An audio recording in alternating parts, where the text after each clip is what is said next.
অনেক সময় ভুনা রসা খেতে খেতে একঘেয়েমি লেগে যায়, তখন এই চিংড়ি মাছ দিয়ে সবজি দিয়ে এই তরকারিটা আপনারা রান্না করে খেয়ে নিতে পারেন, ভালো লাগবে। তো এর জন্য প্রথমে আমি একটা বাটিতে হলুদ নিয়ে নিব, মরিচ নিয়ে নিব 2 চামচ,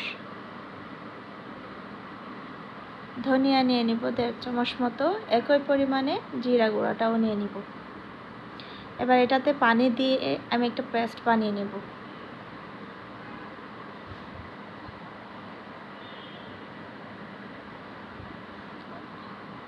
সুন্দর একটা পেস্ট বানিয়ে নিলাম। এখন এই চিংড়ি মাছটা আমি নিয়েছি এইটুকু সাইজের। এখানে তরকারি হিসেবে দেব হচ্ছে টমেটো, আমি বড় করে কেটেছি, আর পেঁয়াজ কেটেছি এখানে 2টা। দিব সবজি বেগুন আর আলু। একটা পাতিলের মধ্যে আমি তেল দিয়ে গরম করে নিয়ে আমি সেখানে দিয়ে দিব হচ্ছে পেঁয়াজ কুচিটা।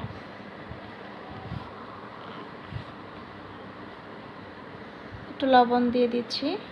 এটা একটু ফ্রাই করে আসলে আমি ওই পেস্ট করা মশলাটা দিয়ে দিব।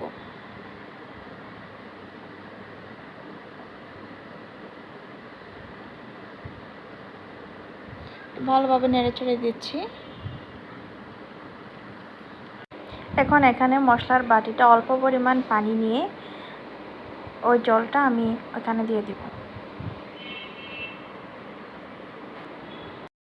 এবার এটা ভালো মতো কষিয়ে আসলে তারপরে আমি দেব হচ্ছে চিংড়ি মাছটা।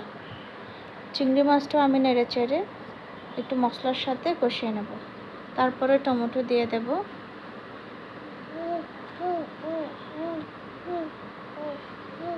আবার হালকা নেড়েচেড়ে আমি এখানে আরেকটু অল্প পরিমাণে পানি দিয়ে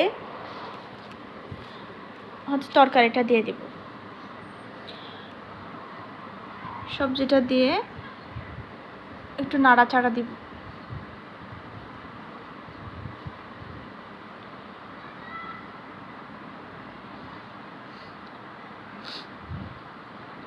ঢাকনা দিয়ে আমি কিছুক্ষণ অপেক্ষা করব, বেগুন থেকে পানিটা ছেড়ে দেওয়া পর্যন্ত।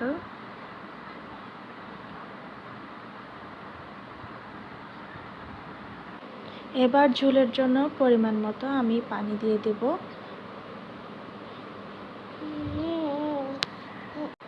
তারপরে আমি ঢাকনা দিয়ে দেব। এটা একেবারে হয়ে আসা পর্যন্ত আমি অপেক্ষা করব। এবার এই পর্যায়ে আমি একটু লবণ চেক করব, মানে লবণ হয়েছে কিনা সেটা একটু দেখে নেব। আমার একটু লবণ কম লেগেছে, তাই একটু পরিমাণে লবণ দিয়েছি। লবণটা ভালোভাবে মিশিয়ে নিচ্ছি। তরকারিগুলো সিদ্ধ হয়ে আসছে, চুলাটা অফ করে দিব। ব্যাস হয়ে গেছে। আপনারা ট্রাই করে দেখুন, ভালো লাগবে। ভিডিওটা যদি ভালো লেগে থাকে তাহলে অবশ্যই একটা লাইক শেয়ার করে দিবেন, আর কমেন্ট করতে ভুলবেন না। সাবস্ক্রাইব করে নোটিফিকেশন বেল অন করে পাশে থাকবেন, যাতে পরবর্তী আপডেট আপনাদের কাছে চলে যায়। ধন্যবাদ।